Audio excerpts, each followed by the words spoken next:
একটু রান্না করব ফুলকপি আলু দিয়ে মাছের ঝোল। তো এই যে এখানে ফুলকপিটা কেটে, এখন তো ফুলকপির সিজন শেষ হয়ে যাচ্ছে, ওই জন্য এখন ফুলকপিতে একটু পোকা হবে, ওই জন্য আমি একটু লবণ আর জল দিয়ে ফুলকপিটা ফুটিয়ে নেব। কেটে ধুয়ে ভেজে নিয়েছি, ভাজা হয়ে গেছে, এবার তুলে নেব। এখানে কপিটা গরম জলে ভালো করে ফুটিয়ে আমি এখানে ধুয়ে রেখে দিয়েছি। এই যে হলুদ মাখিয়ে নিয়েছি, এবার ভেজে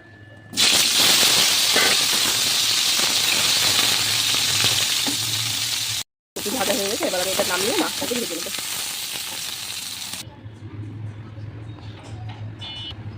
কিন্তু গরম হয়ে গেছে, এবার মাছগুলো দিয়ে দেবো।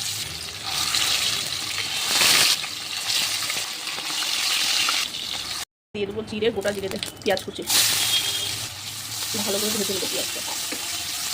মাছের ঝোলে পেঁয়াজটা একটু বেশি দিলাম, কারণ গা মাখা করে রান্না করবো মাছটা। বেশ ভাজা হয়ে গেছে, ওর মধ্যে দিয়ে দিয়েছি আমি কাশ্মীরি লঙ্কার গুঁড়ো, দিয়ে দেবো হলুদ। এবার এটাকে ভালো করে মিশিয়ে নেবো।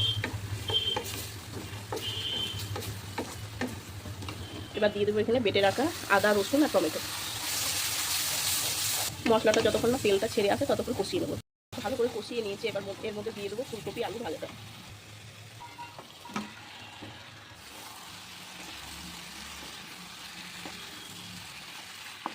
আমার মাছের ঝোল একদম রেডি।